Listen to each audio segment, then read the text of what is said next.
Hello, everybody, and welcome to the Baka podcast.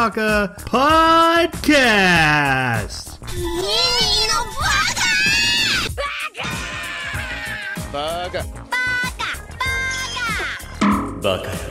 It's amazing how every time you open your mouth, you prove you're an idiot. Hello, everybody, and welcome to Baka.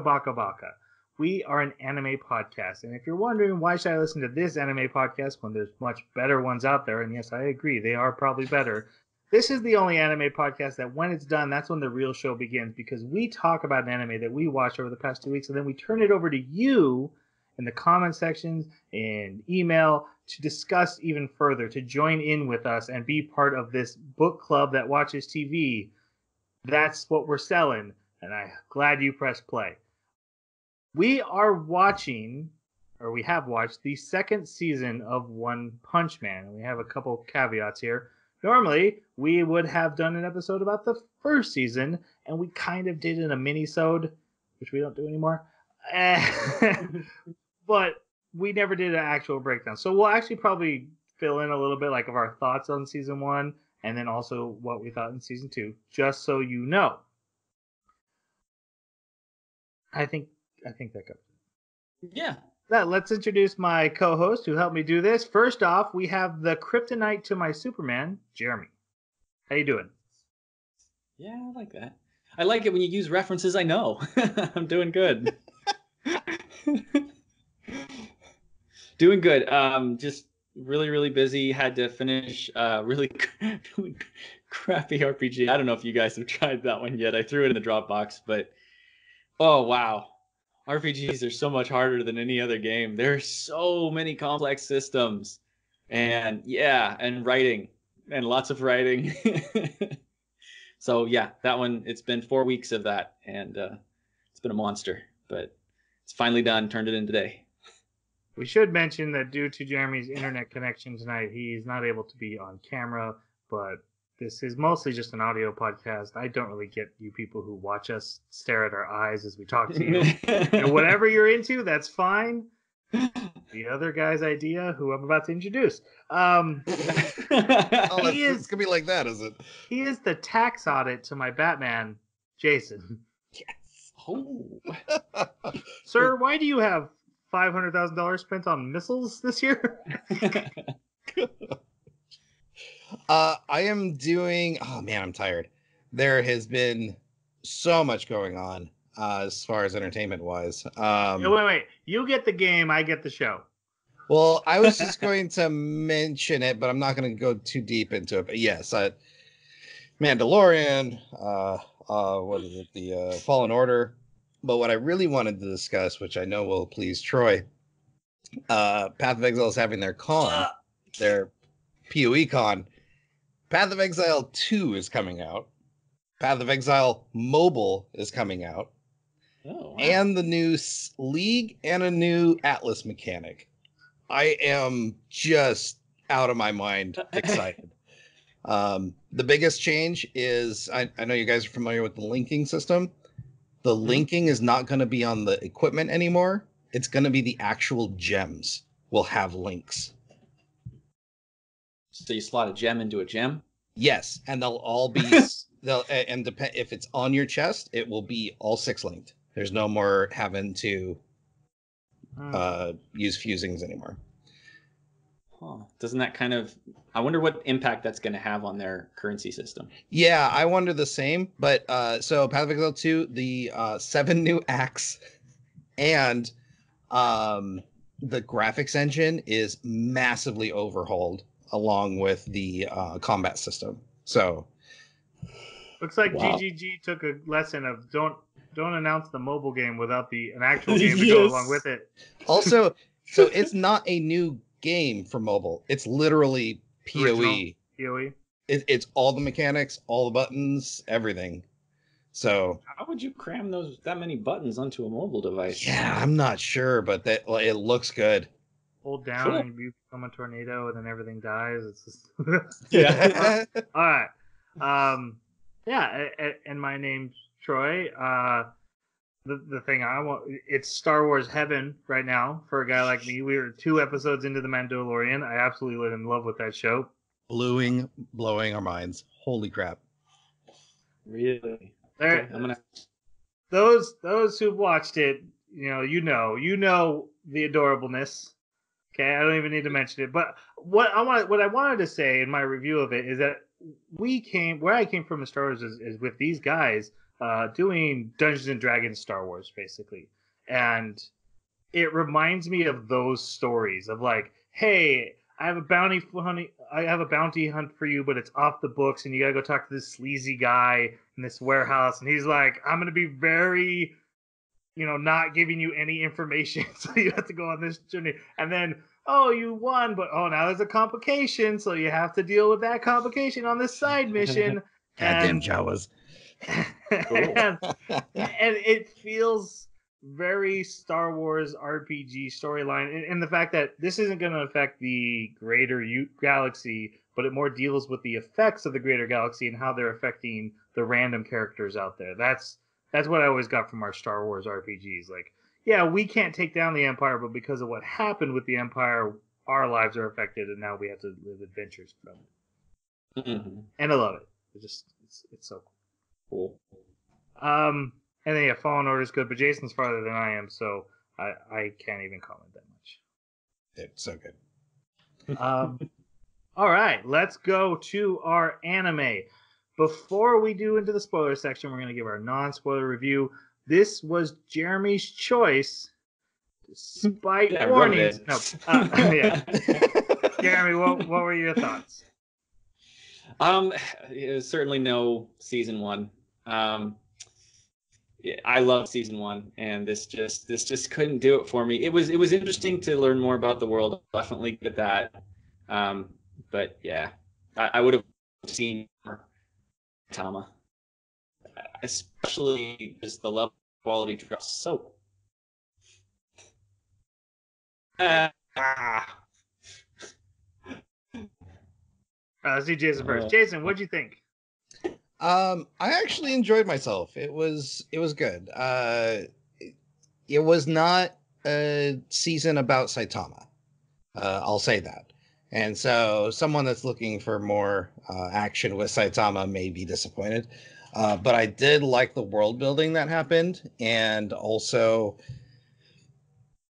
it played with a lot of ideas with hierarchy systems. It played with this idea of the strongest being in the universe basically becoming friends with the weakest person and the most fearful.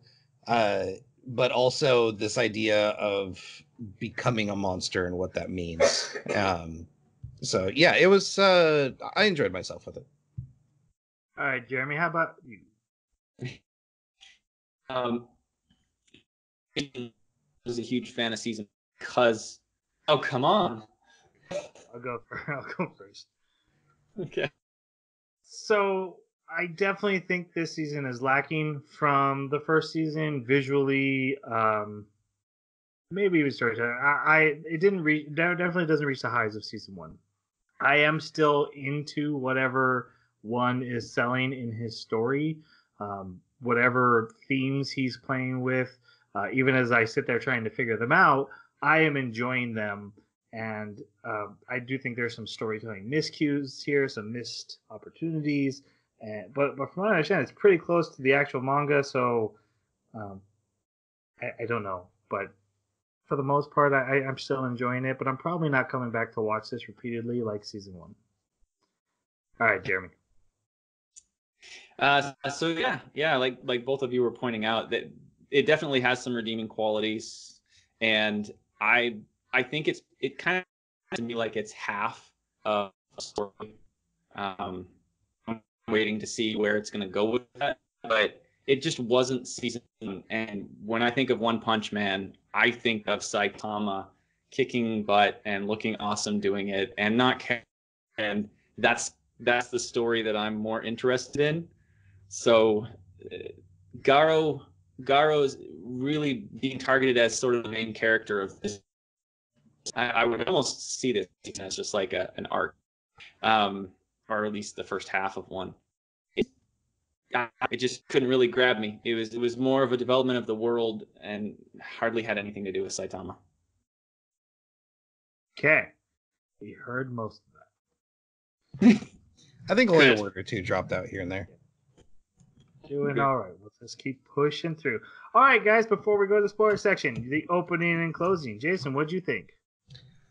It was okay. I'll say that. The opening was decent. Like the song wasn't as good. The visuals weren't as good as the first season. And the closing I watched once and I didn't watch it again. So For me, I actually really love the intro. The song, I think, is a banger. I'm super into the da da da monsters, and then going into the why were you born?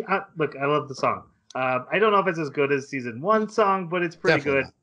The ending totally doesn't fit the anime, and every time it came on, I was like, I guess we're done with this melodramatic romance. Yes. That's what I'm getting. Yeah. Okay. Let's go on to our spoiler section. We're dropping spoiler warning now. For season 1 as well, because we are going to be talking about that, and also season 2 of the 12 episodes of season 2 of One Punch Man. And we're going to talk about this, assuming you've seen season 1 for the most part, that you know who these characters are. I'm not going to explain what a One Punch Man is. Okay. So we immediately pick up with Saitama and Genos going shopping, and they are immediately attacked by a monster lizard man. And the monster lizard man sees a S-class hero named King and literally gives up and runs away. So 3 major characters appear instantly in this anime, and we need to talk about every single one of them. So the One Punch Man himself, Saitama, the Cape Baldy, the guy who was the main character of our last season, but is going to mostly play video games this season. What'd you guys think? I thought his arc was decent. Because the first season really explored that idea of the Superman dilemma, right? There's nothing to challenge him physically, so he's just bored out of his mind. And this is more of an existential version of the first season for him. It deals more of what his emotions are about it and his dealing with his boredom in a way that's not just going and fighting more monsters, because he doesn't want to do that because there's nothing to do that's new for him. So as far as that, like I said, in the first season, we dealt with him just not coming across a challenge and monster after monster, which was really cool to watch. And unfortunately, if that's what you were looking for in this season, you weren't going to get it. But yeah, I kind of liked the exploration into more of his emotions and his mind. But it was lackluster. Yeah. I mean, thank you. Because yes, that's exactly what I came here for, and I did not get it. But I don't know. I didn't really think of it the way that you described it. But having heard you put it that way, I kind of like it that he was exploring those things. It doesn't change the fact that I didn't find it entertaining, comparatively speaking. It was very, very gentle, and I think it might be because there wasn't a lot of psychological stake in it, right? Like psychological stuff is always interesting when you're worried about the person breaking mentally, or you're worried about other people suffering because of them breaking. I never really got the sense that we had any danger coming from Saitama, because predominantly he's a good guy, and he's just bored and still trying to be a good guy. So for me, the danger came not from him turning on anyone. The danger was we were in the first season, we created some stakes that literally only he could come against, right? Yeah, for sure. The danger is him not being a hero anymore, as the monster danger increases, and we come across these monsters that literally no one else can deal with. Even in this season, we get that. So the danger is that if he's so bored and doesn't want to do this anymore and he just stops doing it, that could be a bigger catastrophe, a loss of life for this particular world. I see it the way you're describing, but I never saw that in the anime. Oh, absolutely. It didn't come across to me the way it was. Yeah. Yeah, I had to extrapolate that myself, but I did get that sense that that's what the writer was going for. Or at least that's how I felt. That's how I took it. I do like that. I hadn't thought of that before. I do kind of like that angle at it. For me, if you've heard our minisode, I consider my theory, I should say, because it's not fair to assume that this is what the writer means or anything. It's just kind of my personal take when I watch One Punch Man is he's an embodiment. He's an examination of depression, right? He's ultimate powerful. There's no challenge for him anymore, but that's not really the problem. Because when we see Saitama in the first season, he hates his job, and you know what he was already doing, he was already miserable at doing, and then he starts doing this thing, trying to find satisfaction, and now we come upon him and see he's not satisfied. We've missed a lot of the middle ground, even though I think there are OVAs that explore it, and I probably should watch those if I'm gonna keep banking on this theory. But I see him as depression, and so I see I that's why I like what Jason was saying about. You know, he's playing video games because there's something there that challenges him, and you know, it kind of just fills time. And then the whole martial arts tournament that comes up is really just another time curiosity, waster. Right? When again, agreeing with Jason that hey, the real thing is you need to be saving people. The entire world's in danger, and you're playing video games and doing a martial arts tournament and not paying attention. What good are you if you're not helping? Did you guys feel the stakes during this? Like, I don't know, maybe it was because it kind of came across as a comedy to me that I didn't feel the stakes. So the reason I did you feel in season 1? Did you ever feel he was in danger? No, but season 1 was an exploration of him being overpowered. It wasn't supposed to be something where things were at stake. We were just learning who Saitama was. Right. If this is, and I do think it's an interesting idea, but like if this is an exploration of what happens if Saitama doesn't fulfill that role, you know, there's a real threat that's going to take over. And if his depression wins out and he's not there to stand in the way of the prophecy that's coming up, it still looked to me like they were, you know, they didn't have enough heroes to do it easily, but they were handling the problems.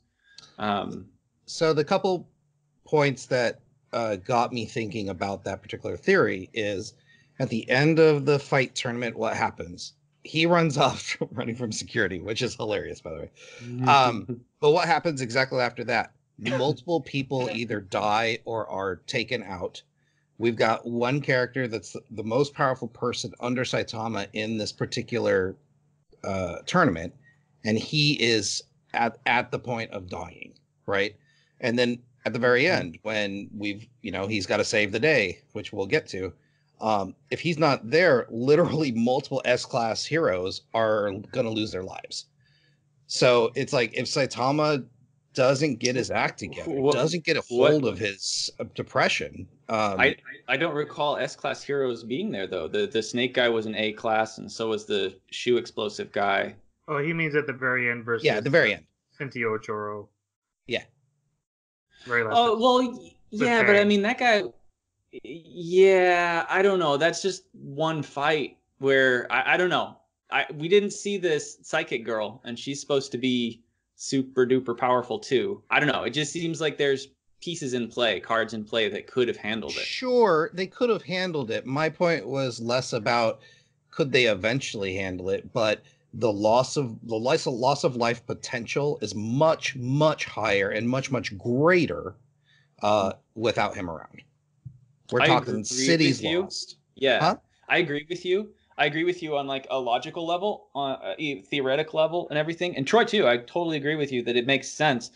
I didn't feel like I was concerned. Like there was no point where the anime made me think, oh man, that thing's going to destroy the city, because it had already come up in the middle of a city and flown around a city and done a bunch of destruction. So what if it comes out of a forest and does some more? Like, they've kind of brought that level of danger down by doing it the first time. I actually agree with you, Jeremy. The threat, but I think of this in season 1 too. The threat is superfluous. It's an alien ship comes down and destroys the entire city in one blow, and meh, Yeah. Oh well. Time to have a battle. A giant centipede, and they're like, "Oh God, it's here again." Yeah. All right. Well, what are you gonna do? I definitely think that's. I don't even know if I consider it a flaw, but that's definitely part of the show. I don't feel stakes at all. I feel it's definitely more, and like I said, it kind of I'm always wondering what the writer's trying to say. It's more examining both superheroes and society and hierarchies, and using the superhero as a framework. But we know the monsters aren't going to win. We know that Boros wasn't going to beat One Punch Man in season 1. Spoiler alert. We did that. Yeah, that's why we do that. Well, when the title is One Punch Man, and the premise is kind of right there in the title, that this guy is so overpowered that nothing really is going to pose a problem, they kind of make it difficult for themselves if they are going to ever tread into that area where they want to establish stakes. Like you're pointing out, I think it's a great idea to have stakes and to present. I mean, you have to have some kind of conflict, that something at stake. Otherwise, you don't have a story. It's just funny. And the first one kind of was. It was like the story was getting to know Saitama, but without stakes, I don't know how long that could even go on. I think we talked about this a little bit when we were talking about season 1. It's like, where do you go from here? I think it is difficult to portray coming off of that. And this is why I'm kind of convinced of what I said earlier, is like, so in the first season, Sea King comes around and Saitama's not there yet. And multiple people die, and the couple here, like quite a few heroes get taken out. Genos is destroyed. Saitama shows up, one punch, it's dead. Same thing happens at the tournament. If he had stuck around when this thing showed up, he could have dead. Nobody would have got hurt. But what happened? He takes off. He's not there to help. So every time he's not there to help, somebody gets hurt. They expand on that, though. Doesn't focus on it. I agree with Jeremy on this one, in the sense that it's you can't have your cake and eat it too. If there's real stakes that I'm going to believe in, there has to be a threat to Saitama. If there's a threat to Saitama, the joke is ruined. And One Punch Man is built on the premise of there's just nothing for him to fight. There's just literally nothing. And if that ever changes, well, then it's a very different concept. Then we're in Dragon Ball Z. Then we're in any other shonen anime. And so I don't think you can ever have stakes that challenge Saitama. Thus, you can never have real stakes in this show. My opinion. Yeah, because it's a comedy first. Okay, let's move on to Genos, the robot man who's always in second place. Or 13th? Is he like 13th? S13 or something now, or is he 19? I stopped paying attention to ranks. What do you think, Jeremy? Genos was okay. I mean, because he gets destroyed every few episodes, whether it's season 1 or season 2. But it was interesting to see him basically taking off on his own and being like, yeah, he's my master, but really I'm just training myself. I'm just kind of swatting flies to keep them from bothering him. But in reality, like, these flies are pretty terrifying for him. Yeah, he was entertaining. He was funny. I thought he was entertaining, but I don't feel there was a character arc for him this season. We literally learned nothing with him. And he didn't learn anything either. I mean, at the very end, he still is like, "Oh, I've got to get stronger." It's like, well, that was what you learned last season. Like, and his power level is dependent on his technology. It's not dependent on his own brawn. Like, and so that's cool. But you've got this character that wants to keep getting stronger. And, all he can do is, he's trying to train his mind, right? That seems to be the premise that we're going with him, is that's why he's with Saitama, is he wants to learn more, and he wants to learn how to, better his skill with his body. that's cool, but you had zero arc. So he was fun to watch, but I felt that there could have been more with him. With characters like King and Garo that we'll be talking about, Genos could have left the anime and that would have been perfectly fine. I'm very disappointed in Genos for the reasons Jason said and Jeremy said. He didn't arc. He literally loses a fight, gets an upgrade, and then like the next day there's already another upgrade. So he gets stronger with every fight, but it's never enough. And it's like, okay, I get it. I mean, honestly, the most interesting thing they could have done is have him win a challenge. Like he's either way overpowered from his enemy or he loses. And there's no like I almost did it or and still won, or I pulled it out at the end, or I was resourceful. He just loses, and then he goes and gets an upgrade, and then he loses. Yeah, the most interesting fight was him against Garo at the end, but yeah, past that there was. And because, just because the animation budget obviously has been cut or whatever is going on there, he's not as interesting to watch anymore either. So I could have gone without Genos in this anime completely. Yeah. I think one of the things that bugged me a little bit was that Genos got the spotlight for most of the fight scenes. Like most of the time it was Genos fighting somebody, and it makes me wonder if the artists were thinking, or the studio was thinking, he's so spectacular, we don't really have to do much, we can just draw rockets coming out of his elbows and things like that, whereas with Saitama you actually have to go the extra mile to make him look cool. It made sense in season 1 because of all the fire and flashes that come out of him. He was fun to watch fight. And this one, like you said, because it's static images, and oh look, now my rocket's a fist. Yeah. Imagine this is flying across the screen, guys. It's just staying here, but imagine it's flying. Yep, exactly. All right, and then a new character, King, the strongest man in the world. Rank 1. No, he's not. Oh, he's not. We have never met rank 1 hero. That's Blast. That's right. It's Blast. Which they have not revealed who he is or what his anything is. He looks a lot like Saitama with hair, but I don't know. We know Tornado knows him. We know he's beaten a lot of monsters, but he doesn't one punch them because we know that at least there's a monster that survived his fight. So I think King's like, is he 7? I don't know. It doesn't matter. He's an S. He's in the top S's. And he's I thought King was higher than Tornado. I thought it went King, Tornado, Silver. Tornado, because they said, and Blast is the one above everybody else. And Blast is 1. That he was like above. That's the only ones I know. Blast is 1. Tornado's 2. Huh. Interesting. Okay, King. I should probably. So what? I'll do a little bit of story before we talk about him.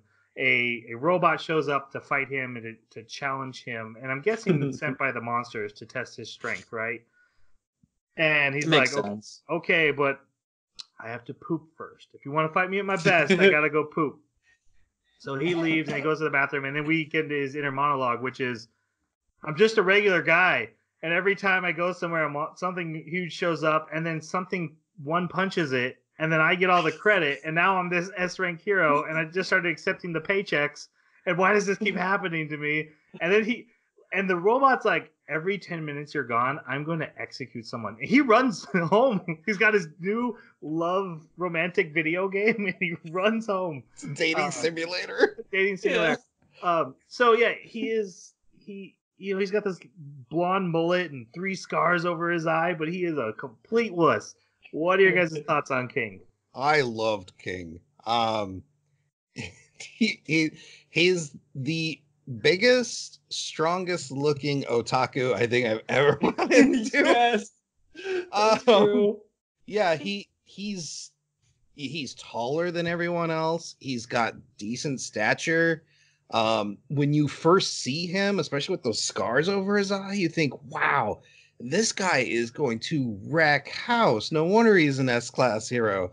And when we first meet him, he's against this lizard man, and the lizard man recognizes him as King.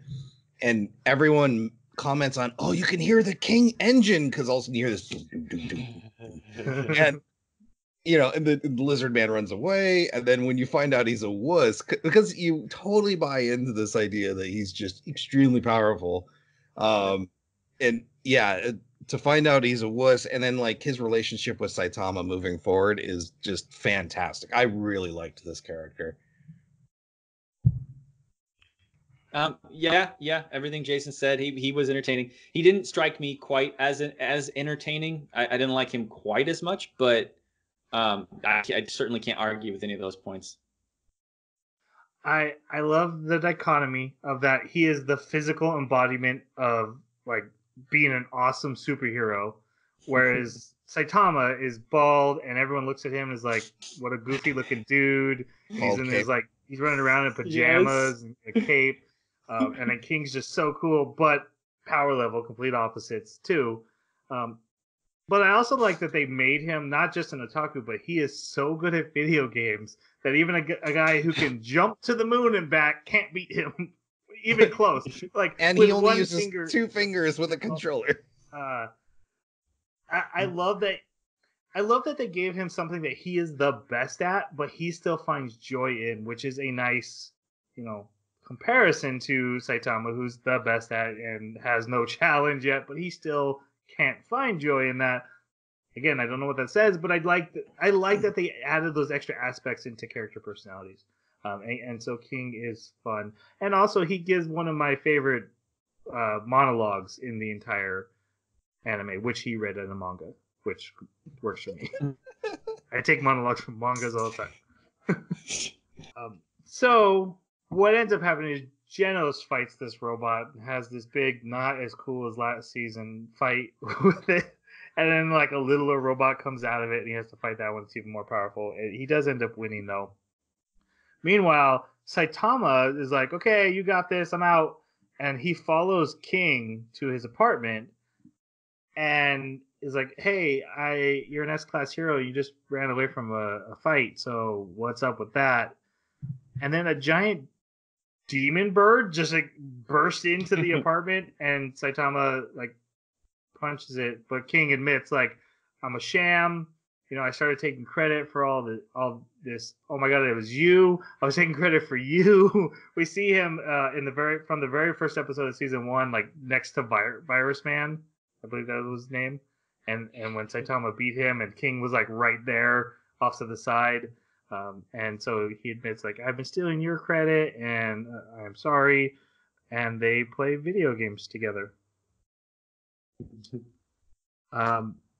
Then we go to the Heroes Association, which is recruiting bad guys, basically like villains, to join them because there's an escalation in threats to the world, and so they're assuming the apocalypse is coming, basically a world-ending disaster. Yeah, the same prophecy that they had from season 1, right? Right. Which they thought the aliens were, and then they beat the aliens, and like, okay, well, that must not have been it. So they have all these villains in, and they're trying to recruit them. And one person basically calls all this out by stealing all their pamphlets. And this is Speedo Sonic, the ninja from season 1 who got nut punched by Saitama accidentally. Yep. And he was there to find Saitama and fight him because that's all he cares about. But he doesn't have a lot in this anime, but he does get a fight. He is still around. Any thoughts on him in this season? I wanted a lot more of him. Me I too. really did. I love him as a protagonist. And by the way, I love his first encounter with Saitama and Genos. That was great. It wasn't completely flashy, but it was really funny. You're talking about the one from season 1 or the one from season 2? The first encounter, season 2. Okay. Yeah. When he finally catches up with him. The one we're about to talk about. Yeah. And I have a theory on the prophecy, by the way. I think if we're going to follow the logic or consistency of this particular anime, I think the prophecy is a sham. And they just point to it every time there's danger. That's possible. I mean, did the old lady Baba die in the first season? I can't remember. thought she I thought was she dead like already, right? Yeah, Was I she thought dead they already? said she died, and this was her last prophecy before she died. that makes perfect sense. That Yeah, would be great. I think the prophecy's a sham. Um, That would be funny. but yeah, I liked Sonic's performance mostly. I didn't like the idea of him partaking in the other thing that we'll get to. But I think he ruined it for himself anyway. Yeah, he did. Which is I was great. Totally did. I was gonna ask you when we got there. You're Well, always jumping the gun. that's why I didn't expand on it. But now, out of you, Jeremy. Any thoughts? You asked for my thoughts. There they No, are. I'm not talking to you right now. Yeah, no, basically everything Jason said. I loved Speed of Sonic in the first season. I would like to see more of him. What he did do was great. Yeah, he was entertaining. I don't get Speedo Sonic. I didn't get him in season 1. I don't really get him in season 2. Is he supposed to be a protagonist? Is he an antagonist? We know he's not going to catch up to Saitama. Mm. And if they're going like a Vegeta route, that makes sense. But this season actually seemed to kind of go away from that. I don't. More like when Majin Vegeta. I don't know what to think of him. It's like the adorable yappy dog to me. That's what I see. Like, I think the thing is that he has probably beat just about every hero he's come across, and Saitama shook him. And I think he's so derangement syndrome for Saitama that's his character arc. That's his shtick. Yeah, I understand what the character's doing. I don't understand what the character's doing in this story. We have so many like who are chasing Saitama or trying to reach Saitama. Like the whole point of everything is no one's at Saitama's level. Why do we need just another random guy who also wants to beat Saitama?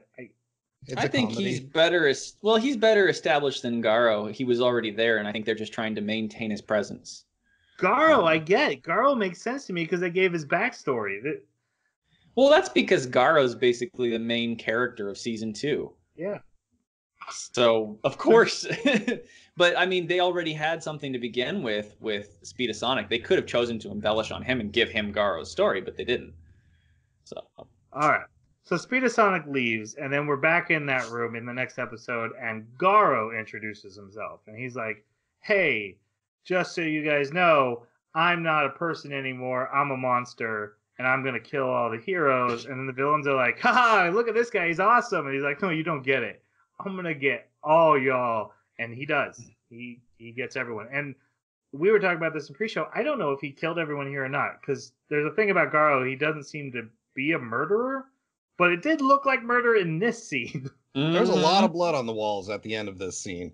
Mm-hmm. Ripping people's arms off and stuff. But this is a good time to talk about Garo. So I'm gonna start because I really like this guy. He's my favorite character of this season, and I had talked about with King of the Dichotomy. I really like what they're doing with Garo in contrast to Saitama. So you have the most powerful person in the world who's not satisfied, and I see this as like the underdog of the system who is trying to break it, but he can't win. Because Saitama's in it, because Saitama's literally on top of it. There's no way for him to ever beat the heroes. And I really like the backstory they gave him and the reason for it. I like that he's not killing people. I really see this guy as an anti-hero. The only thing, because this season ends basically in the middle of an actual story, of the Monster Association story, I don't know where they're going with him. They might actually go full villain with him, and then I'll actually be disappointed. The fact that the monsters are like, join us. You want to be a monster? We're monsters. We could literally help you with that. He's like, no. Punch, go get away from me. He's not. He doesn't have an evil agenda or want to kill people. He wants to break a system that so many other characters in this, including Saitama, point out is super flawed. It's a broken system, this hero system, and he's trying to fight against it. And I was kind of into it. It was weird that he was the main character of this season. I agree with that, and it kind of came out of left field. But once I accepted it, by the end, I was rooting for him against hero characters. I never found myself rooting for him, but I did love. So my favorite part of his backstory is, his buddies are saying, "Let's play superheroes," and yeah, or no, that's right. They were talking about a superhero show that they all watched, and how awesome a particular scene was where they beat one of the monsters, and he's like, well, that monster only lost because the heroes got backup. That monster probably would have won, and the only reason it was fighting is it was trying to protect its babies. And I'm like, oh, that's kind of deep for this show. Like, and then the question becomes, why are we killing the monsters? Obviously in this show, the monsters do terrible things to people. So this is more about protecting people and justice. Well, But he like when the actual monster shows up, he's not like, "Yay, monsters! I love you guys." He's like, "No, you guys are awful." but I see it as more of a he hates the heroes more than he actually, like, as a kid. He's like, "Yeah, I wanted the monster to win." He just wanted something to be able to beat the heroes so that they weren't just always on top of everybody. yeah, and that was another thing. He comes up to Bang and he's like, when he's a kid, and he's like, "Are you strong?" And that's that whole Vegeta arc, right? Of I want to be the strongest. Yeah. Go ahead, Jeremy. Yeah. Tear him down. Yeah. I don't know. I kind of prefer when a character picks something and just stands for it. It's kind of frustrating when it's not clear what that character stands for. It's okay for a little while, but like with Garo, he starts out and you're like, okay, I know who this kind of character is. He's the kind of character that is, the ultimate bad guy. He's the visceral, I'm going to rip people's arms off and splatter blood on the walls and kill everybody. And, no holds barred, good guy, bad guy. I don't care. I'm going to call myself a monster because I have no morality of my own, is what he's proclaiming. But then you see him like sitting on a bench and talking to kids. And I'm like, wait a minute, he just killed a bunch of people. Is this kid in danger? No, the kid's not in danger. And they kind of play with that a little bit. And I liked that part of it because I was like, okay, this guy's a little bit more complex than he's been portrayed. Is he going to become an anti-hero? Is he going to become like one of the people that tag along with Saitama later? Is that where he's eventually going to wind up? Or is there something more to him and he's actually going to wind up being basically Saitama's counter? Because we do get a few indications of potentially something like that happening in the future. At least I thought we did. And so then to mention, like, his power is he turns your strength back on you. That's his fighting style. Well, yeah. And they also mention, like, the creator of the fighting style is like, wait a minute, would we still be on our feet if we took a beating like this? No, I don't think we would have. Like, and just watching how he behaves and how he's like, oh, I'm already at my limits. No, I'm not. I can still beat the best they have to throw at me. It kind of makes me think of Saitama as my 100 push-ups, 100 sit-ups, 100, like, what is Garo's secret really? Or is he just another person like Saitama and maybe like some of the other heroes that I know we're going to mention when they come up? Where they just seem to break the rules that the other heroes have to abide by, where they have no governor. But then seeing that he has, like, I'm not sure where he's at, but I'm thinking he's killing all of the heroes, and that's actually establishing like a pattern for him. And I'm interested and I'm curious. And then people start waking up in the hospital, and they're just broken bone or something. And I'm just like, I don't know what is going on here. Now I like what you're saying about him being just fighting against the system and everything.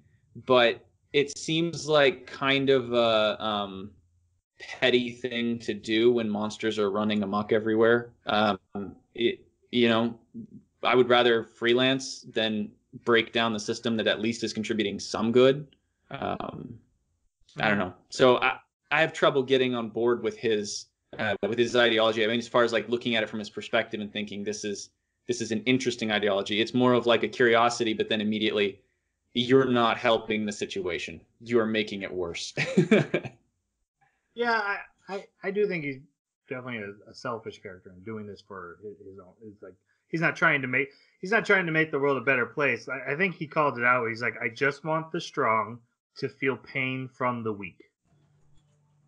But what happens when he's the strong? I don't know if Do we'll the find out same because rules apply? Well, I Also, mean, they're strong, but then there's also relative strength, right? And he's coming across like C-level heroes that are just dudes riding bicycles wearing Ninja Turtle gear, you know? And he indiscriminately beats them up just as bad as he does S-class heroes. So like it doesn't care. That's true. He does. There's no underdog He does for hurt him. does hurt Moving Rider. I do actually think this intro scene's a little aggressive for what they are trying to do with him later. Because like you said, when he meets the little kid, and even when he fights Metal Bat and then just walks away. He's got a moral code. Yeah, and I was into that, but then when I watched, this is the second time I've watched this anime. When I watched this again, I'm like, man, this scene is even worse than I remember, and it is hard knowing what's coming up. This does not jive well. Oh well. Then jump back over to Saitama and Genos. Speedo Sonic shows up at their apartment, and Genos is like, you can't bother my master, so they go off fighting, basically having a race fight kind of thing. And then a new character I forgot to put down to talk about, but we should talk about her real quickly, is Blizzard. Blizzard, I don't forget her full name. She's Tornado's little sister. Doesn't look like it. And she's size. She's the number one B level hero, and she has a bunch of B heroes in a gang. They all have to dress like in suits and stuff, and they show up at Saitama's house to basically enlist him because he just reached B rank, to enlist him into the gang. Your guys' thoughts on her, real quick? I don't think she really gets an arc, but we do. She's definitely going to be part of Saitama's entourage, I would say. Yeah. I liked the play into the classism thing where he basically, calls her out for her BS. But besides that, she literally could have not been in this anime, and I would have missed her. I think it's neat that she shows up in his apartment for a little bit, but then she disappears. Like I don't know what in the world happened to her. Until the whip scene. But I think my favorite right. I think my favorite part of this whole thing is, because we've got this whole show of power between them, because she's going to try and force him into joining her gang. And I think when she finally realizes that she's not going to be able to do anything, Genos and Speedo Sonic are having their battle, and he sees Genos about to just do this huge explosion. He's like, oh no, that's bad. And he blocks the explosion for Blizzard. And I think that kind of turned her, because she's just like, you can see the concrete forming around Saitama as it's been blown away, and Blizzard behind him. And he protected her even though they were in the middle of a fight. Yeah, it wasn't even like the only thing. Right after that, there's like this barrage of, and an S-class hero, King, Yeah. And yeah, that was a really entertaining scene, getting to have her introduced and everything. So, I think that this is the halfway. Like, this season is just half a story, and I think she's probably going to play very much into the second half in season 3. Yeah, very, very felt like her introduction, but I would not have missed her if she was not in this. Probably, I agree with you, Jeremy. Probably the biggest flaw of this season is that it's half a story. So it feels like we're getting a lot of setup without a lot of payoffs, and not really knowing. Like, I don't know if Garo is a villain or an anti-hero, and I won't know till the next part of the story. Yeah. Season 3 is either going to be a massive payoff or a massive letdown. One thing I do like about Blizzard, though, is that she is a symptom of a broken system that is the Hero Association. Because she's more powerful than B rank, but she sits at the top of B rank so that she can be number one of a group and then control this gang so that she feels powerful. There's this whole thing about the S's and the A's, and I feel inferior to the S's, and the S's feel superior to the A's, and and then humans are inferior to the heroes or the regular people. And Saitama calls that out when he meets her, and I actually love that scene because he's like, "That we're heroes. This isn't a hero thing. This is stupid what you're doing, and this is not how heroes should act. I do not care what our rank is." And that's why she attacks him, and then he's just like, "Yo, whatever. You're gonna throw rocks at me." That didn't work out so well for the alien who tried that in season 1. Right. Yes. Exact same thing. Yep. Yeah. So she does attack him, and then the Genos and Sonic fight spills over into theirs, and Genos is gonna do like this huge block wide explosion, and Saitama knocks him out so he doesn't lose his apartment. And then he's like, Sonic, look, Sonic, you want to fight? We'll fight. And so Saitama just jumps side to side and it creates a huge shockwave and sends Sonic flying, and Sonic loses again. And then King shows up. I love Blizzard, who's like, he hangs out with Genos, he hangs out with King, he just beat that guy who's clearly an S-class villain. What the heck is this guy? Yes. Well, she had started to figure it out before he even met her, because she was citing all these things, like abnormalities about him on their way to his apartment, and going, this guy is clearly more powerful than he lets on. Let's get him into the gang. Then the heroes, our main characters, get their hero names. Genos is named Demon Cyborg, and Saitama is named the Cape Baldy. That was great. I loved that. And then Garo beats up Tank Top Vegetarian. Yeah, this is where like the stakes were high in this period of time, because I was like, he's killing them all. Oh my god, it was hard to watch, but no. We go to Vegetarian. I love that. I love that there ended up being this huge tank top gang. Yep. Yep. You need a tank top if you're going to be wielding that kind of power. Yes, I love that when they're in the hospital and he actually uses that line. Oh god, that was great. Okay, so we jump over to the character Silver Fang, whose name is Bang, and he is expelling a student from his dojo who is Chiranko. And Chiranko, this actually happened in OVA where they kind of all became friends with Saitama, and I believe so. Chiranko goes to Saitama, where everyone, basically Blizzard and King are there, and Genos is there, and he's like, "Hey, this is weird that I got kicked out. Something's going on, and I think it's because of Garo, the hunter, the hero hunter." And no one's paying attention except for Genos. Everyone's playing video games or having snacks. But on his way home, he actually sees Garo attacking Moomin Rider, and then Tank Top Master with the Tank Top gang shows up to fight him. And Garo basically beats everyone. He might have lost to Tank Top Master, but Moomin Rider stopped Tank Top Master from delivering a killing blow. This happens a lot too. Yeah. It's interesting because it seems like they're not willing to say he's stronger than S-Class. I actually don't think he can beat most of the S-Class heroes. Yeah, I agree.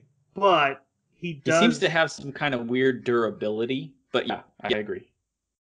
And maybe at finesse, because like he does like all this in a week and just like gets beaten the crap out in every fight and gets hurt and keeps. Nope, I'll fight another one. It's fine. Mm-hmm. You know, I have a bullet in my leg. It's fine. Yep. But it's interesting what Moomin says here, though. He's like, we're heroes, and even though he's claiming to be a monster, he's clearly a human, right, and killing him would be morally wrong. Of course, then they all just get absolutely thrashed. And but Moomin Rider just smashed into the ground repeatedly. Mm-hmm. And then Chiranko joins the fight. He also gets beat. So they all get beaten. And then Bang and his brother Bomb, who are decided to hunt down Garo and stop him, come along this in the morning, all these victims, and help them get to the hospital. So no one, again, like Jeremy pointed out, no one died here, but it was definitely a beating. And then we see Garo fight a hero named Golden Ball, and the Spring Mustachio joins, which is basically a guy with a curvy sword and a guy with a slingshot, and he beats both of them. And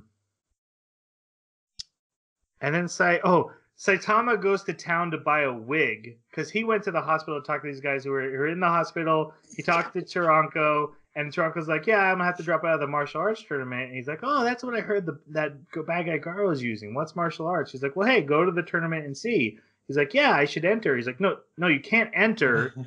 That'd be illegal." And Saitama's like, "Yeah, and I could win money, and I could find out about martial arts." So Saitama decided to take Chiranko's place, and he buys a wig to try to look like him. And when he goes to ask about the wig, he accidentally he asks Garo by accident, and Garo like turns around and attacks him, and just hits him, and nothing happens. And then Saitama like one chops him unconscious into the garbage for the rest of the night and walks away. Yep. And I love this moment because it's no, guys. Just so you know, this isn't a close contest. Well, no. So it was a little different the way you described it. He screams from behind Garo, "There you are!"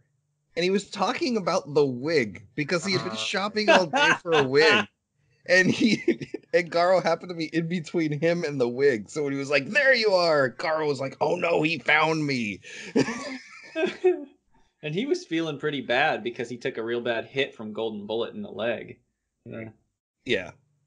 But yeah, Garo made an interesting point while fighting GoldenEye. Right, GoldenEye? Golden Bullet. Golden Bullet. Golden Ball. Yeah, Golden Ball. That he had been talking to the kid by now, right? No. Oh, okay. Well, he made a comment that like, you know, you heroes that use equipment as soon as your equipment's done, you're worthless. Maybe he had because he knew the guy's special attack, and he's like, "I read about your special attack." Or, yeah. I don't know, but at some point he talks to a kid on a bench holding a. Yeah. It was episode 3. He meets a kid with a hero guide with all, like all their strengths and weaknesses. Might not be best to publish that, but whatever. Yeah. This didn't actually strike me as like hey guys, Garo is not strong enough to be a real threat to Saitama. What this struck me as was, is Garo the kind of character that his strength is a direct reflection of whoever he's faced and lost to? Does that scale him? So if he loses to Saitama, is that going to increase his strengths by orders of magnitude because he keeps surviving and kind of like a Saiyan? Back? Yeah, I thought Saiyan. Did you just give him Saiyan powers for no reason? No, it wasn't for no reason. I thought the way that they're building this character up, he's already kind of breaking the rules the way that everybody's seeing them. Everybody's like, what's going on? How can he survive this? He shouldn't be able to do this. And then we also, there was that comment that, yes, his power is to turn other people's strength against them. I didn't take that as just being the way of the martial art. I took that as being Garo's special thing. No, that Silverfang can do that too. But then later when Silverfang and his brother face him, and they make that comment that I made earlier where they're like, what is going on? How is he still standing? There is no way he should be standing after what we just did. That's just a stamina willpower thing. Well, that wasn't like he had... Bomb said specifically that he probably would if he was that age. Really? I don't remember him saying that. He did say something about age. I don't remember what it was, but there was a comment about age. Yeah, he's like, probably not now, but if I was his age, I probably could. I don't think Garo has a superpower in the sense of like a mutation or anything. I think his superpower is his martial arts. And his tenacity. What's Saitama's superpower then? Super strength. Is it though? Because he's also got super speed. Well, that's a reflection of his strength. I'd have to argue that, but like there are people with actual like mutant abilities, but most of the heroes are just like, I'm a guy with rollerblades and a shock stick, and I work out all day. Or a Gatling gun attached to my arm. Tank Top Master just works out a lot. He doesn't. I don't think he was born with an innate. I can't say that. I don't know. If he has a superpower. I mean, look at Tank Top Tackle. But I don't think Garo does. I feel like they would have said. Okay. Maybe. Okay. Yeah, then we Garo's jump over. Smash into the ground. Then we meet Metal Bat. Guys, any thoughts on Metal Bat? I like him. I think he's a cool He's guy. pretty cool. I'd be kind of cool down with a Metal Bat anime. I loved his superpower of if I smack myself in the head to pump myself up, I become super strong. Yeah, the guy who takes as he takes damage, he literally becomes stronger. Right. Yeah. Because No, he's I all. just pump myself up. I assumed this was gonna like piss Jeremy off because he's a guy whose power is literally my fighting spirit, and if my fighting spirit's rising, I'm strong. No, he cracked me up because like it reminds me of when you're building different classes for games. Sometimes you'll have characters that have those kinds of abilities where like it's proportional to how much hit points they have left. If they have less hit points, they get stronger. And he was just the embodiment of that. I took it as his superpower. I saw him as a shonen trope, like I'm the main character, and as long as I have my fighting spirit, I can win. Aha. I loved how irritated he was with his assignment at first. Yes. And I loved him grabbing the don't plates. put the plates back. Yeah. So it's a funder of the Hero Association and his son that he's been forced to bodyguard. They're really annoying, and they're even drawn like there's characters they draw like we clearly want you to think these people are idiots. Or bad people. Yeah, monsters break in to capture him. He kills those monsters. Bigger monsters, and I like that there's like a centipede hierarchy that happens here. There's like a little centipede, and then centipede senpai. So and then more monsters show up. This is the one where he has to smack himself in the head, but he does kill them as well. And then Senti Charo shows up. Was this like city-wide centipede with unbreakable armor? He tries fighting it. So gave me Zerum vibes because of that face on the head. Yeah, I loved it. Yeah. He gets two like low rank heroes to take the son of the director and run away while he tries to fight the centipede, but he gets knocked to the side where Garo finds him and is like, "Cool, I wanted to fight you."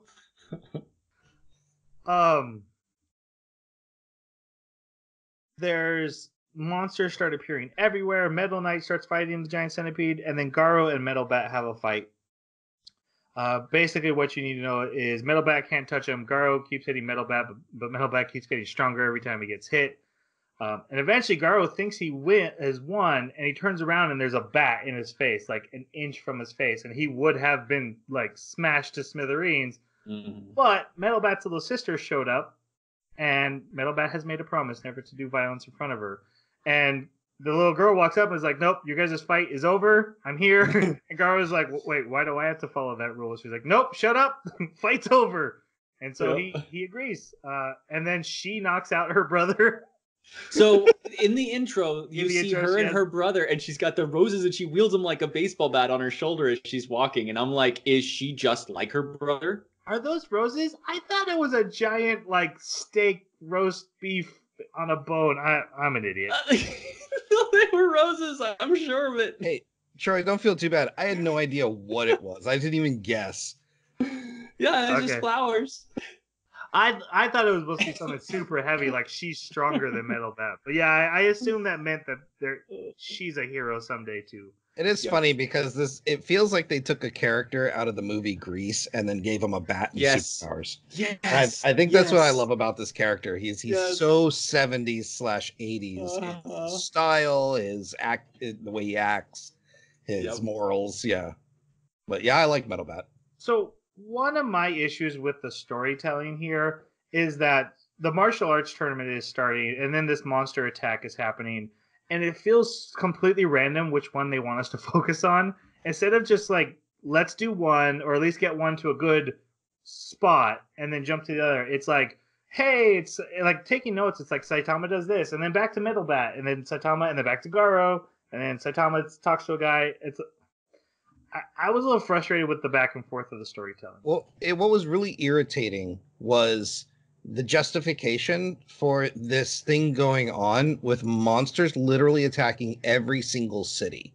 Right. And it's like you've got citywide panic in all of the districts, but we're just going to go ahead with this fight or with this tournament. And you're right. You're absolutely right, Troy. It's like you've got this city destroyer that Metal Bat's fighting, and nobody in the stadium bats an eye. They're like, we want to see the tournament. It's like, no, the tournament should have been canceled, or they should have like done the tournament first, then the Monsters Uprising. But That's just my opinion. I think they do make a token argument against it, but I do agree with you. I couldn't understand why Saitama didn't notice sooner. Like that really, yeah. I mean, obviously he kept going to the bathroom and everything, but he goes to the bathroom a lot this tournament. Yes. I did love Genos in the stadium though, going. Yes, that was awesome. That was a good scene. So I'll probably be skipping over stuff, and I'm trying to keep the two storylines straight as I retell it. So do bear with me. But basically, we meet a bunch of martial artists. Two that are important. There's Lightning Max and Sneck. It's important because they're heroes that are also martial artists who are in this tournament. We meet Sourface, who's a really big dumb guy who also used to be a student of Bang. So he thinks he knows Saitama. He's like, yeah, we had the same master. And Saitama's like, yup, holding up a paper to his face to hide his face. And we learned that there's a very complex rule system and there's no headgear allowed because last year a guy with a wolf mask nearly killed people or did kill people. Nearly killed people? Nearly, I think. Yeah. That would be Garo, who had entered in. Well, he also took the place of somebody. Yeah, the wolf mask guy was an actual guy, and Garo stole his place. So to prevent that, there's no headgear, which means the wig is illegal. So Saitama was worried about that.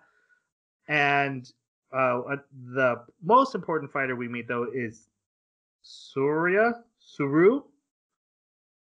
I don't remember exactly how to pronounce it. Suryu, I think, yeah. He was a champion like 4 years ago. He retired, but he's still really young and he's super popular, super rich, and super strong. I did want to talk about him, guys, because he's a little bit of a theme. He's got a theme that comes along with his character. What do you guys think of him? He irritated me a lot. I don't know. For me, his storyline didn't pay off at all. Okay. Really? Do you mean that as in like he didn't have an arc, or the arc wasn't satisfying? It didn't feel particularly satisfying, and I think that was due to the shortness of the season, because he gets the crap beat out of him, he learns his lesson, but then they drop it, and it's like, okay. Well, I think he decides he wants to be a hero at the end, right? Yeah, I thought he had a very strong, very quick, but very strong arc. Yeah, I think it was the speed of the arc that I wasn't satisfied with. All right, Jeremy, what'd you think? He didn't bother me too much, but he just once again made me seriously question if Saitama is the only person with his power. If there are other people that are like Saitama, because his whole reason, he's like, I don't know why I'm so strong. I wanted money. I wanted success. And so I just did this until I got strong enough. And then I'm bored with this tournament and I have the success and the money. So I quit. He even says he hasn't practiced in years. Yeah.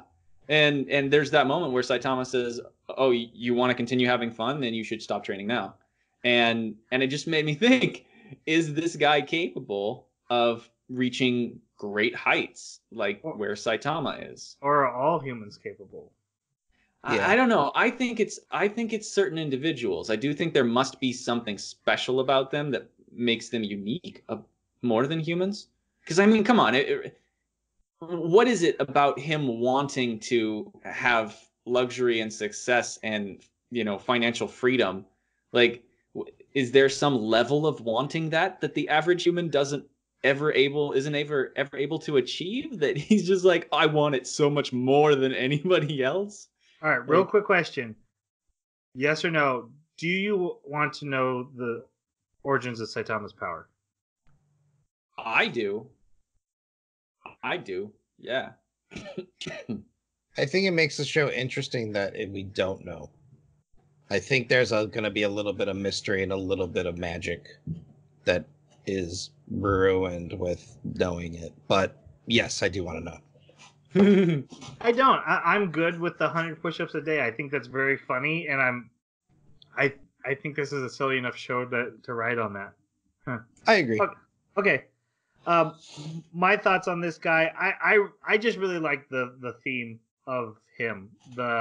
He literally in this tournament fights the two hero martial artists and then beats them easily. And it's like, haha, heroes are dumb.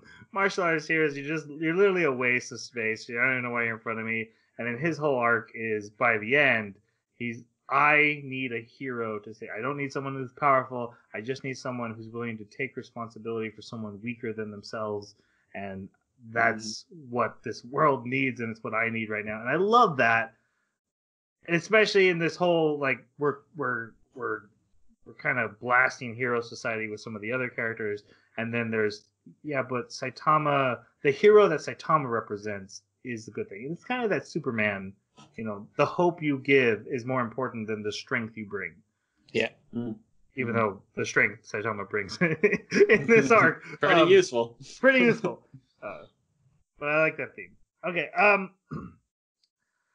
We also meet the monster Super S, who's got a whip that makes you her love slave. I know you guys wouldn't let me not mention her. Blizzard Gang decides to fight her. That worst possible team to fight her. Except I like when it starts, it seems good because Blizzard can stop the whip with her powers, and then the next time we see her, she's on the losing end, and I'm like, did you not keep stopping the whip? What happened there? There's a lot of off-screen stuff that happens that I'm a little frustrated with. Like, we're going to have an upcoming moment where Saitama deals with somebody very important off-screen, and we see nothing about it, and it could have been a fantastic fight. That's the one. That's the one you said was off-screen. Okay. Saitama, basically, if Saitama's in a fight, he wins usually by, like, flinging an arm through the air or accidentally brushing the guy out. The hip bump was probably my favorite one out of this entire one. That one we'll actually talk about, but these lower ranks go pretty fast. And then, like I said, Suryu beats all the heroes. And he's trying to make sure that he keeps up One Punch Man, like one hit and the hero's out. One hit and the next person. And he's the only one who realizes how powerful Saitama is. He's like, no, these aren't accidents. These aren't flukes that he's getting lucky on. That guy is way strong. And he's like, that's who I'll be facing in the final. We already both know it. Genos goes to fight monsters. He kills one. He fights a cockroach one that manages to get away. Leaves its legs. Tears its own legs off. And he then another monster like sneaks up on him or approaches, and the next time we see him, he's destroyed. So we don't get to see that fight. I think that was actually probably the closest thing to what you were describing that you wanted in the beginning when you were talking about Genos, where you were like, give me a fight where Genos actually is challenged and has to come up with an unorthodox way to win. The cockroach. I think the cockroach fight. Yeah, I did like that one. Yeah. We come back to Blizzard. Now she's losing. Her sister arrives, takes out all her men, and then the monster gets away, and Tornado's just like, I don't even know why I help you. So apparently they have some sort of psychic link where Tornado can feel when Blizzard's getting hurt. Everyone should go watch the death battle between Mob and and Tornado. If you want to know how powerful this character actually is, it's pretty insane. But she is totally a brat, and in this scene, she's totally a brat. Yep. Then we actually meet the leader of the monsters, and there's this like the eyeball guy. His name is like Gyoro, and he's like the mission commander, and he's talking to the king of the monsters, King Orochi, who, I mean, he's not really a character. He's just like, I'm a big scary guy who will eat you if you suck. I think he's drawn well, but yeah, he never moves. I'm excited to see what he can do, or if he's as interesting as the Boros fight, because I'm assuming he's the end boss of this story. It's him or Garo. Yeah, I really do wonder what they're gonna do with Garo. Tournament keeps going. We get to the finals. The S-class heroes start showing up to help with the monsters. So I've been skipping over, like, there's a bunch of scenes of, like, A rank or B rank heroes getting the crap kicked out of them by monsters. And one thing the monsters have done, this monster association that's attacking everywhere, is they've picked specific battles. Like, you are strong against electricity. You go fight this guy who shoots electricity. So these heroes are, but then the S classes show up and they're winning hands down. We jump to a scene with the Holy Order of the Sword, where it's Atomic Samurai, who was in the last season, and a bunch of other sword guys.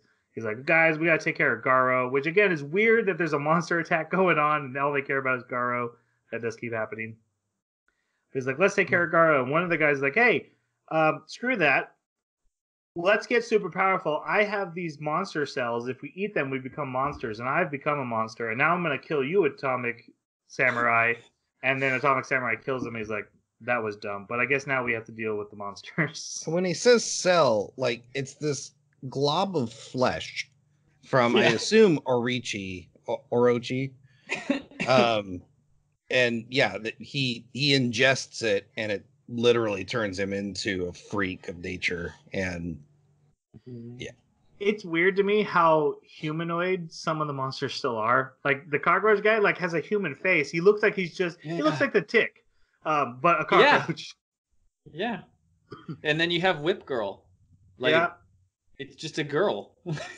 And then Major. I'd say woman. Oh, woman, I know. Yes. I was thinking the same thing.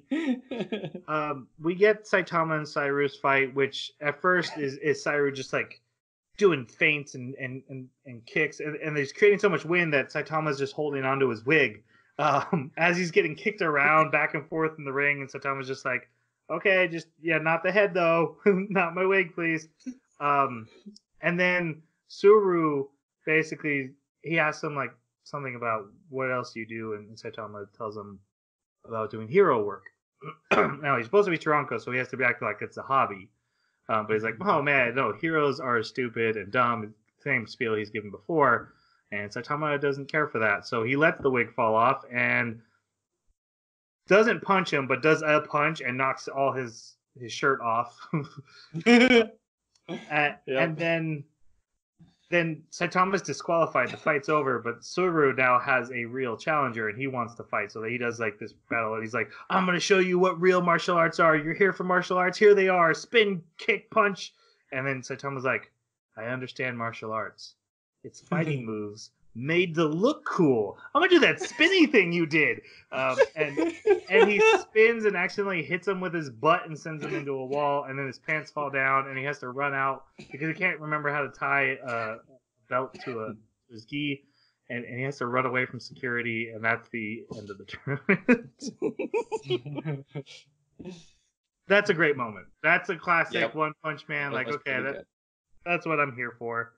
Mm-hmm. Let's see.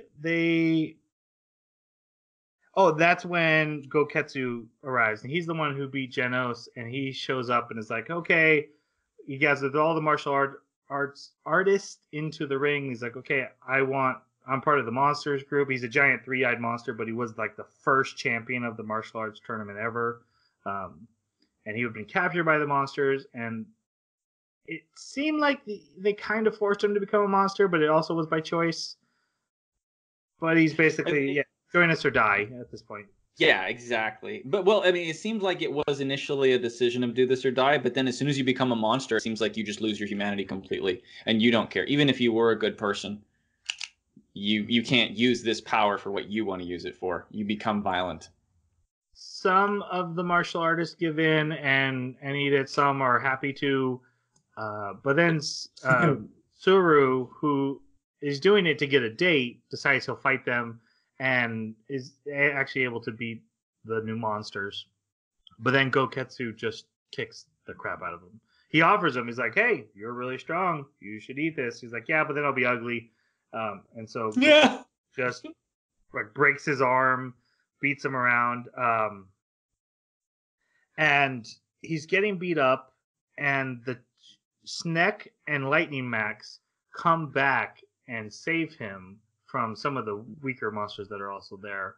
And he's like, you guys aren't that strong. Why are you here? And they're like, we're heroes. This is what we're here to do. And they're going to fight Goketsu, knowing they'll lose. And Suru tries to run away. Meanwhile, a guy who had lost to Saitama eats all the monster cells that are left and turns into a giant monster and just beats the crap out of Suru. Like, breaks both his legs, starts pounding on him. He starts begging for someone to help him.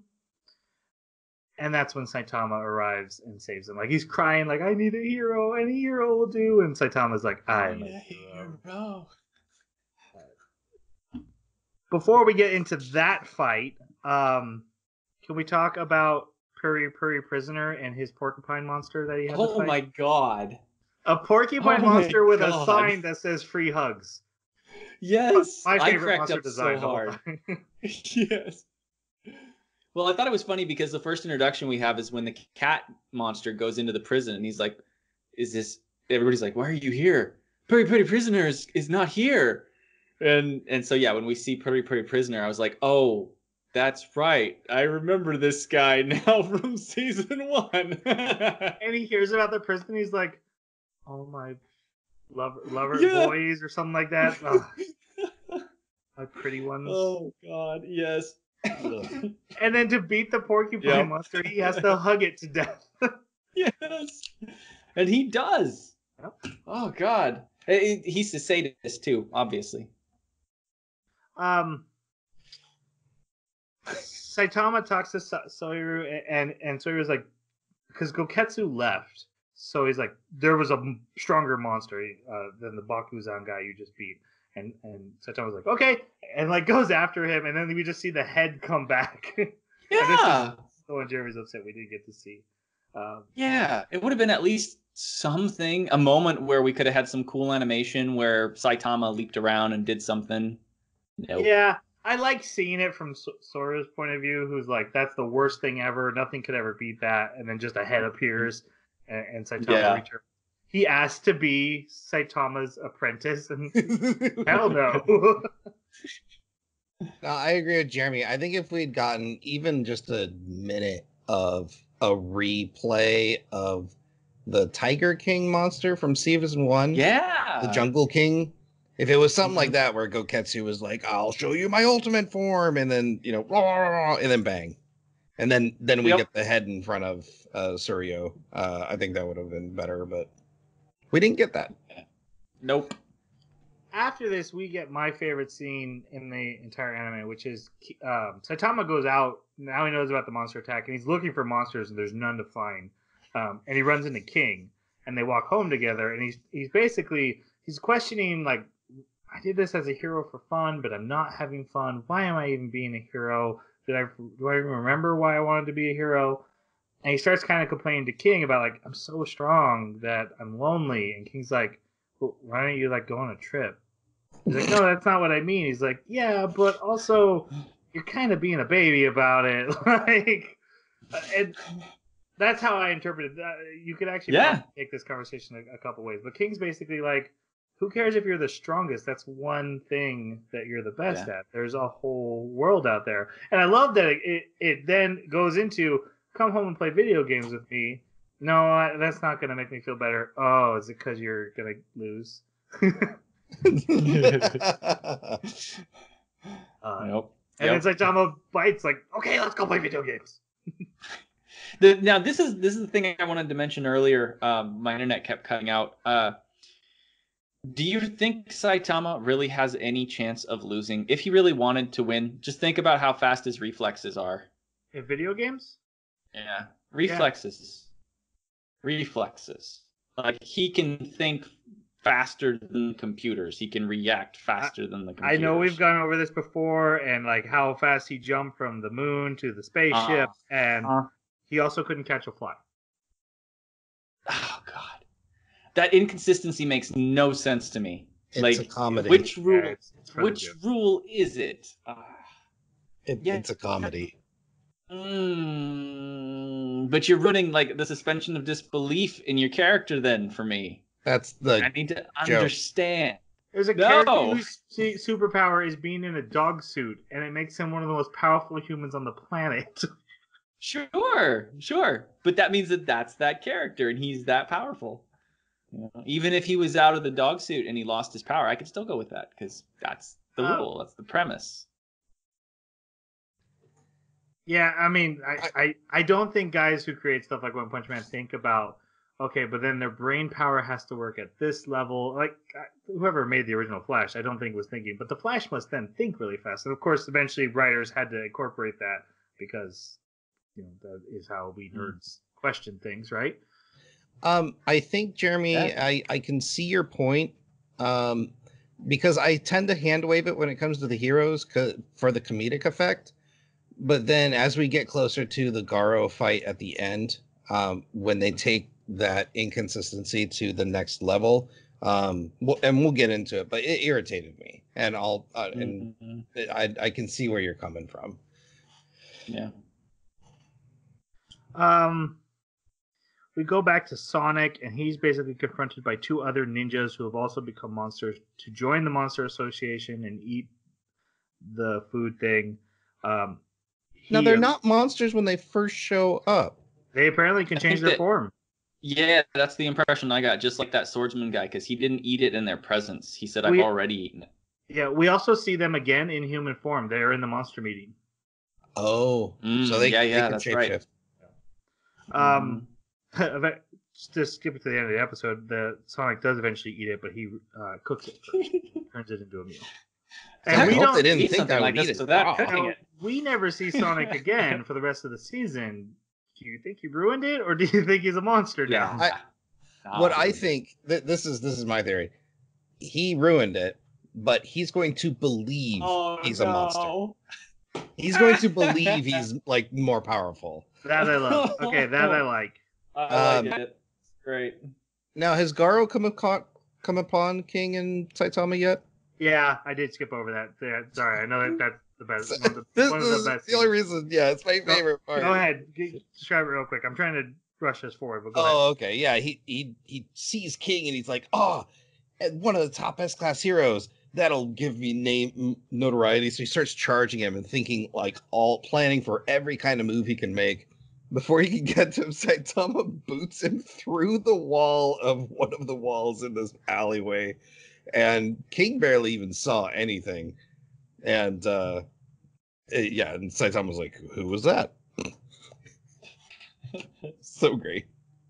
All right, so the Monsters Association gives the Heroes Association 3 days because they have the kid of that money guy, and they say we'll give you 3 days to come rescue him.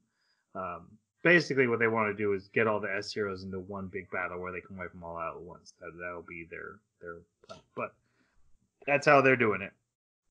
We see King Orochi eat that cockroach guy from earlier. He doesn't eat Super S, but he's like, next time I will. Then we actually finish off with Garo's story basically here, and he wakes up after being kicked through a wall by Saitama. He's like, okay, I'm at my limit. So he goes to this shack to hide and rest, but it's also the shack where these kids play, including the kid from earlier that he'd met a couple times on the bench that had the Heroes Guide, who they had talked about Heroes before. And the other kids make this kid go in and go kick him out for us. And he goes in and they realize who each other are. And he's like, you can't let kids bully you. Let me give you advice. Get strong. He's like, that's not really advice. But at the same time, a bunch of mostly A, but a few B's heroes show up, having tracked Garo to the shed. And so he borrows the hero guide and reads about them real quick. And he tells the kid to get down. And he goes out to fight these heroes. And we get basically for the next episode, in half of this episode, half of the next episode, him just battling these heroes. There's a bunch of them. They have range. They have close attack. But the guy I really wanted to talk to you about, and this is a really cool fight, but we have to jump through it. There's poison arrows, there's bullets, there's a giant toy ball thing on a stick. It's crazy. But there's a character named Megami. Now, he used to be part of Blizzard's group, and he was saved by Saitama, and I don't know if that's from an OVA. But now, he's a guy who's there because he has super high stamina and super high endurance, right? And he's there just to keep Garo from running away and to kind of be a support guy for the rest of the heroes. Mm-hmm. He's wearing a green tracksuit while he does this. Saitama, before he became One Punch Man, used to wear a blue tracksuit. The two people look almost exactly the same. They have almost the same black hair. This guy has glasses and now is wearing a green tracksuit. Do you think this is the second coming of One Punch Man? It's so strikingly similar that it's blowing my mind, and especially since he's like, I want to get stronger, and we see him running laps for his training, and I'm like, are they making another one? I don't know. He definitely stood out to me as an odd one, but I don't know. There's so many different characters that make me wonder if they're just like Saitama and they just stopped caring, though. Yeah, when you had he could be another earlier, one in progress. I was biting my lip about this character because I wanted to wait till here. But and the thing that really strikes me most is they put him in a tracksuit, and he stands out so much from the other characters. He's not a garish costume, but Saitama, when he started his hero career, wore a tracksuit. Yeah. And maybe there's a story reason for it in the OVAs. If this is from the OVAs, I have not watched the OVAs. Full confession, but this fight, as cool as it was visually, irritated the absolute piss out of me. The inconsistencies were just too striking. We have an injured Garo who is complaining about the pain that he's feeling. He gets hit by 2 poison arrows. His vision starts to go. His senses start to go. And somehow he's just able to feel his way through it. And I didn't like that. He's an S class. I feel like there was like 8 of them. We had a guy hit himself in the face with a metal bat and get stronger. Right, but he's affected by poison. Yeah. He's affected by poison. But he starts the whole thing in a fever, where he's like, I have to lay down. I can't even. He thought he was going to be there for days with a fever. Yeah. I was into it. This whole thing. I totally agree with Jason. The whole thing bugged me because I was like, dude, you were on your last legs before this fight even started. And now you're facing foes that are so much more powerful than anything you've ever faced, especially when the bigger, more powerful people show up. Wait, what? He's already fought in Watchdog Man, Metal Bat.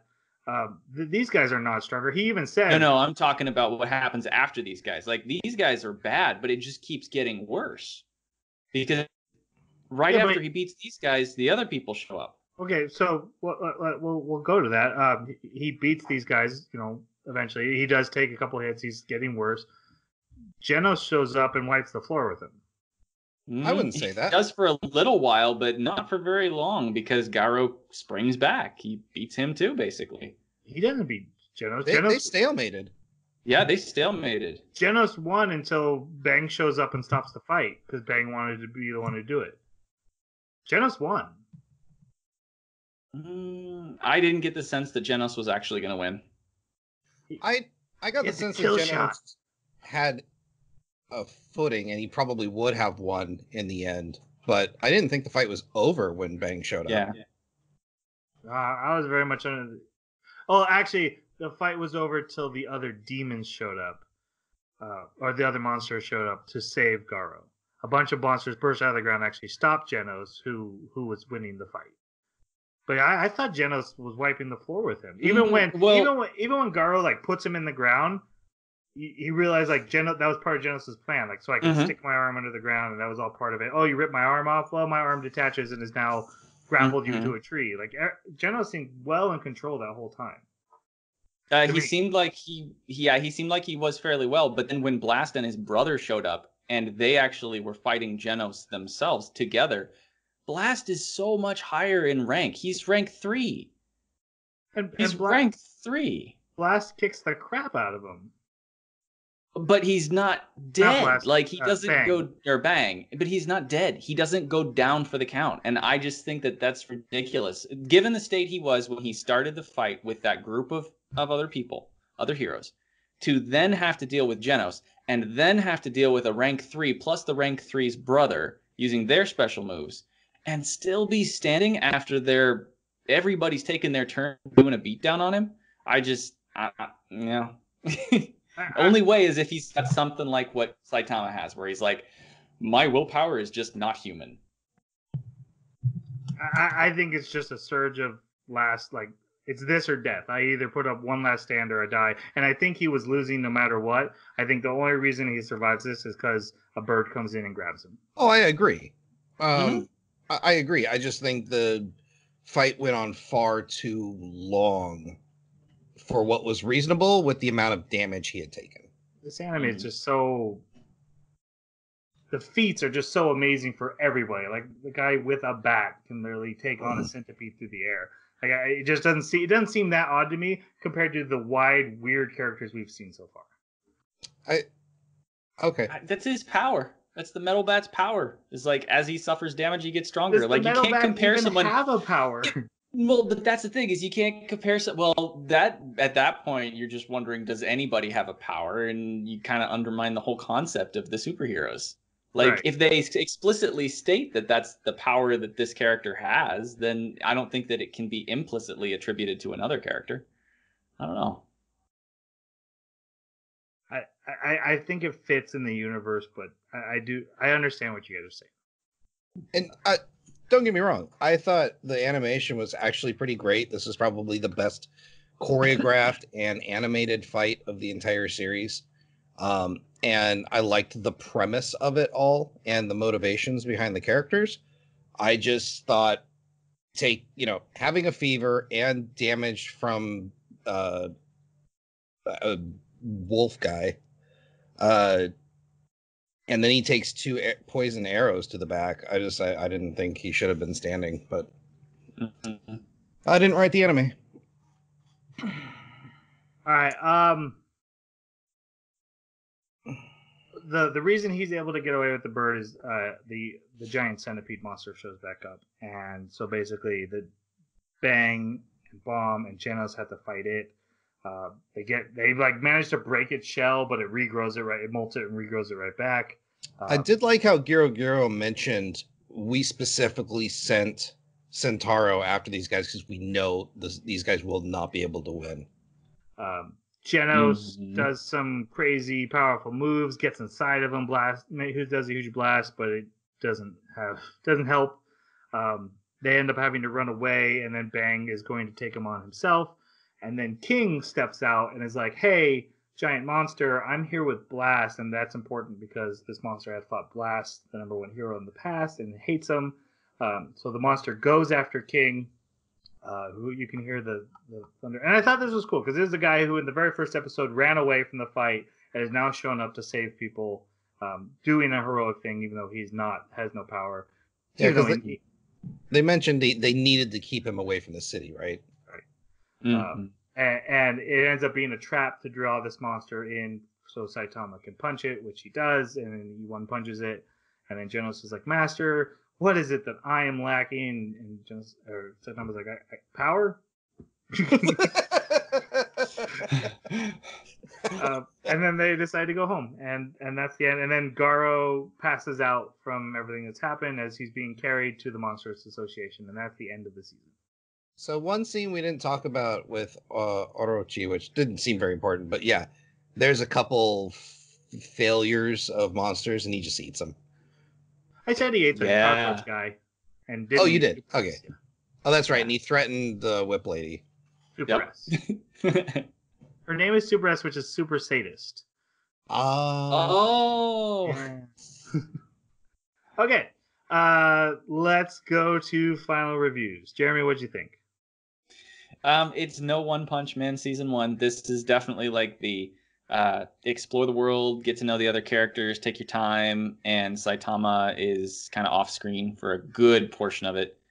I'm not as fond of Garo as I know you are, Troy, but he is an interesting character, and I do want to see what happens. They definitely did get me interested in seeing where he's going to go, and what side he's going to pick. Just how much of a villain is he going to be, or is he going to become an anti-hero?